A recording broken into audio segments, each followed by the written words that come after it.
नितिन की पत्नी सीमा ने उससे उस दिन तलाक मांगा जिस दिन उसे सीनियर डायरेक्टर के पद पर पदोन्नति मिली थी। सबसे अजीब बात यह नहीं थी कि वह उसे छोड़ रही थी, बल्कि ये थी कि वो उस समय कितनी शांत दिख रही थी, जैसे वो किसी ऐसी बिजनेस डील को फाइनल कर रही हो जिसकी योजना वो महीनों से बना रही थी। उन दोनों की शादी को 8 साल हुए थे। नितिन को लगता था कि वे दोनों खुश हैं। कम से कम नितिन को तो ऐसा ही लगता था, जो असल में पूरी समस्या की जड़ थी। नितिन एक हाई स्कूल टीचर था। वह इंसान जो उन किशोरों को गांधी जी का नमक का सत्याग्रह समझाने के लिए उत्साहित रहता था, जो अपनी किताबों से ज़्यादा अपने फ़ोन में रहना पसंद करते थे। सीमा कॉरपोरेट मार्केटिंग में थी और वो सफलता की सीढ़ियाँ ऐसे चढ़ रही थी जैसे उसकी जान इसी पर टिकी हो। जब वो दोनों पहली बार मिले थे तब सीमा सिर्फ एक इंटर्न थी जो सबके लिए कॉफ़ी लाती थी और नितिन अपनी टीचिंग की डिग्री बीएड कर रहा था। वो अक्सर मजाक करते थे कि वो दोनों भले ही गरीब हों पर कम से कम साथ में गरीब रहेंगे। जाहिर है ऐसा नहीं हुआ। सीमा को 5 साल में 3 प्रमोशन मिले और अचानक वो दोनों एक तंग अपार्टमेंट का किराया बांटने वाले जोड़े से सीधे इन्वेस्टमेंट पोर्टफोलियो और उन नेटवर्किंग इवेंट्स की बात करने लगे जो नितिन की समझ से बाहर थे। नितिन ने उसकी हर चीज का समर्थन किया। हर वो देर रात, हर वो वीकेंड जो उसने नितिन के बजाय अपने ऑफिस में बिताया। हर बार जब वो थक कर घर आती, नितिन पहले ही डिनर बना चुका होता था, क्योंकि उसे पता था कि उसके पास वक्त नहीं होगा। नितिन उस समय खुद से ज्यादा सीमा पर यकीन करता था और नितिन ये सब खुद को संत दिखाने के लिए नहीं करता था। वो वास्तव में सीमा को सपोर्ट करता था और इसी बात ने आगे होने वाली चीजों को और भी उलझा दिया। सीमा की पदोन्नति के साथ सैलरी में भी इजाफा हुआ। वो अचानक नितिन से 2 गुना या शायद उससे भी ज्यादा कमाने लगी थी। जब सीमा ने उसे ये बात बताई तो नितिन उसके लिए वास्तव में खुश था। वो उसे बाहर डिनर पर ले गया। उन्होंने जश्न मनाया। नितिन ने अपने स्कूल में सबको गर्व से बताया कि उसकी पत्नी कॉरपोरेट जगत में कमाल कर रही है। करीब 2 हफ्ते तक सब ठीक चलता रहा। फिर नितिन ने छोटी छोटी चीजें नोटिस करना शुरू की। जैसे सीमा उसे कोई कॉरपोरेट दुनिया में इस्तेमाल होने वाले शब्द का गलत उच्चारण हो तो टोकती थी, या फिर बातचीत के दौरान सीमा फोन चेक करने लगती और सुनने का नाटक तक नहीं करती थी। पहले वो दोनों हर चीज पर बात करते थे, बेमतलब की फिल्मों से लेकर बच्चों के बारे में गंभीर चर्चा तक। लेकिन अब सीमा की हर कहानी उन लोगों के बारे में होती थी जिनसे नितिन कभी मिला नहीं था, उन डील्स के बारे में जो नितिन को समझ नहीं आती थी और एक ऐसी दुनिया के बारे में जो नितिन की नहीं थी। नितिन उसे अपने दिन के बारे में बताता, उस बच्चे के बारे में जिसे आखिरकार इंडिया पाकिस्तान की जंग की वजह समझ आ गई थी, या स्टाफ रूम में कोई ऐसी मजेदार बात, तो वो बस एक औपचारिक मुस्कान देती जो उसकी आंखों तक नहीं पहुंचती थी। वही मुस्कान जो वो शायद बोरिंग कॉन्फ्रेंसेस में लोगों को देती थी। नितिन को लगा जैसे वो अपनी ही शादी में अजनबी बनता जा रहा है और सिर्फ वही ये देख पा रहा था। ताने बहुत छोटे स्तर से शुरू हुए। सीमा कहती, कितना अच्छा है ना कि तुम्हें गर्मियों की छुट्टी मिलती है, जबकि उसे पता था कि नितिन वो छुट्टियां बच्चों की ट्यूशन लेने में और दूसरा काम करने में बिताता है। जब वो घर पर फिल्में देखने का सुझाव देता तो सीमा आह भरते हुए कहती कि उसे महत्वाकांक्षी लोगों के बीच रहने की जरूरत है ताकि वो मोटिवेटेड रह सके। नितिन बेवकूफ नहीं था। उसे समझ आ रहा था कि उसका मतलब क्या था। वो कह रही थी कि नितिन महत्वाकांक्षी नहीं है, उसकी नौकरी उसके मुकाबले कुछ भी नहीं है और वो अब सीमा से कमतर है। सच तो ये था कि नितिन को उसकी कॉर्पोरेट लाइफ कभी चाहिए ही नहीं थी। उसे पढ़ाना पसंद था, समय पर घर आना पसंद था और एक प्रोडक्टिविटी मशीन बनने के बजाय एक इंसान की तरह जीना पसंद था। लेकिन सीमा की नज़रों में उसका यह संतोष आलस बन गया, उसकी स्थिरता ठहराव बन गई और उसका समर्थन उसके लिए एक बाधा बन गया जो उसकी बनाई हुई किसी नियति तक पहुंचने से रोक रहा था। सीमा के दोस्त भी बदलने लगे और अचानक वहां सिर्फ उसके ऑफिस के लोग थे, वो लोग जो तिमाही मुनाफे, डिसरप्शन और सिनर्जी की बातें करते थे। नितिन उनकी पार्टियों में खुद को किसी अनचाहे वातावरण में फंसा हुआ महसूस करता। सीमा अब उसे अपने पति के बजाय ये नितिन है, ये पढ़ाता है, इस तरीके से पेश करने लगी थी जैसे ये कोई पेशा नहीं बल्कि कोई छोटा मोटा शौक हो। एक दिन उसके एक सहकर्मी के घर पर हुई डिनर पार्टी में ये बात और भी ज्यादा साफ हो गई। नितिन किचन में खड़ा था जब एक महंगे सूट वाले शख्स ने उससे पूछा कि वो क्या करता है।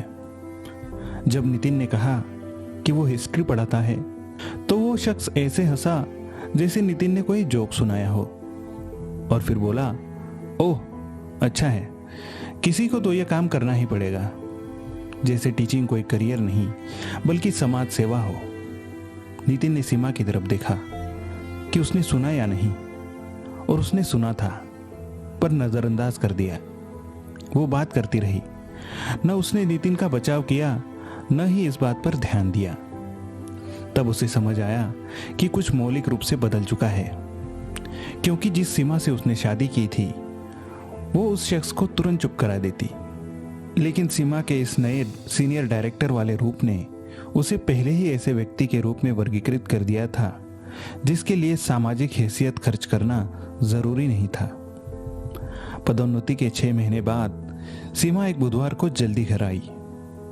उसके चेहरे पर ऐसा भाव था जैसे उसने जो कहना है उसका रियाज किया हो।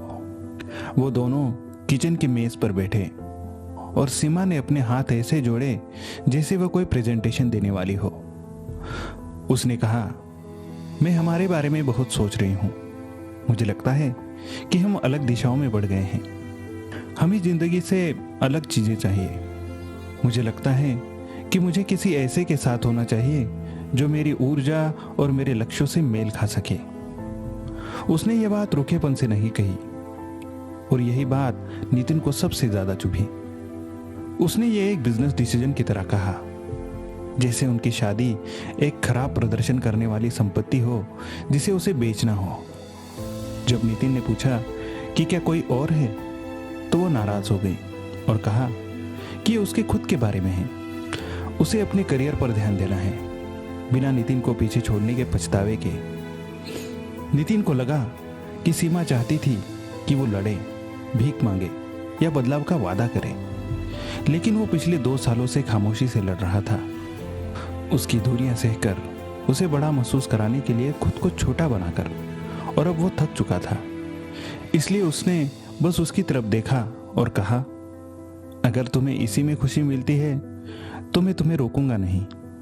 वो हैरान रह गई, जैसे उसे वो ड्रामा नहीं मिला जिसकी उसने तैयारी की थी। लेकिन फिर वो फिर से प्रोफेशनल हो गई और लॉजिस्टिक की बात करने लगी कि सामान कैसे बटेगा वगैरह वगैरह। नितिन को समझ आ गया था कि वो चर्चा करने नहीं बल्कि अपना फैसला सुनाने आई थी, और शादी उसके दिमाग में पहले ही खत्म हो चुकी थी। तलाक फाइनल होने में 3 महीने लगे, जो सीमा को बहुत लंबे और नितिन को 8 साल की शादी के हिसाब से बहुत कम लगे। वो बंटवारे में उदार थी।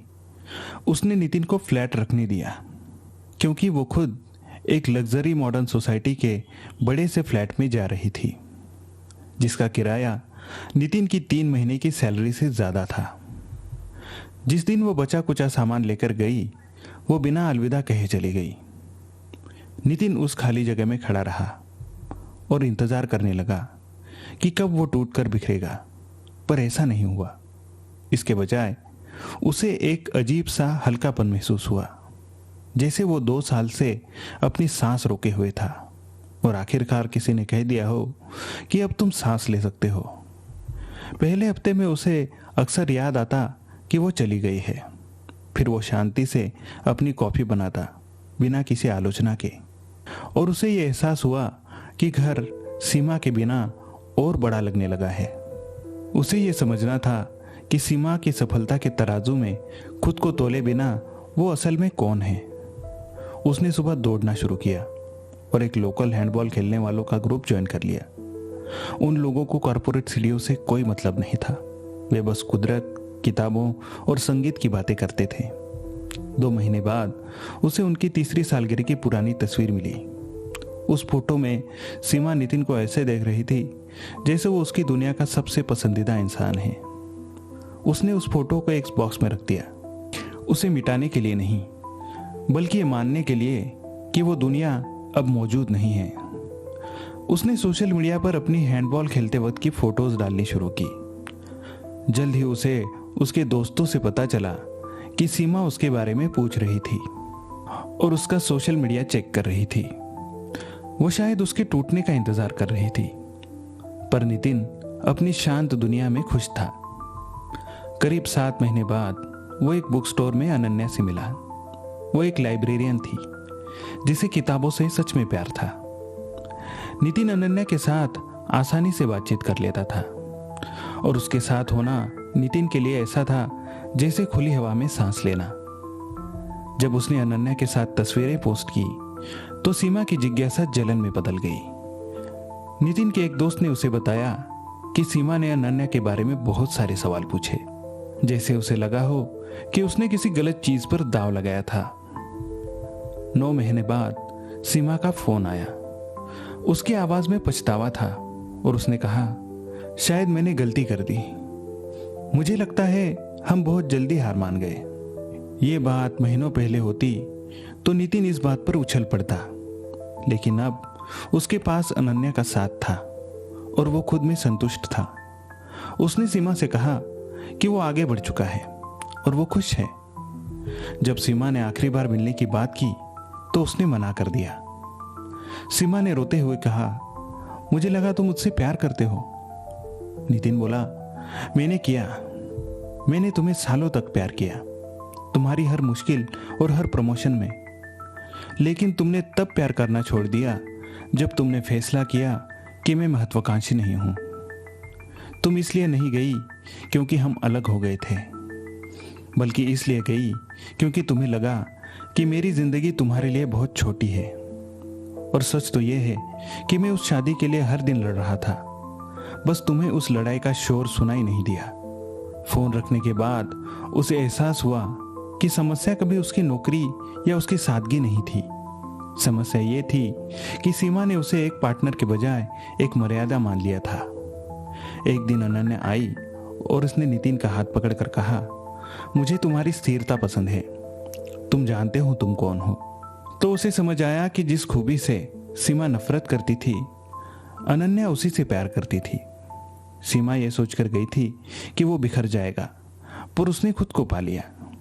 वो एक बेहतर रिज्यूमे की तलाश में वो प्यार खो बैठी थी जो उसे बिना शर्त मिला था। अब नितिन बिना किसी माफी के अपनी जगह बना रहा है और अपनी सादगी से वो खुश है।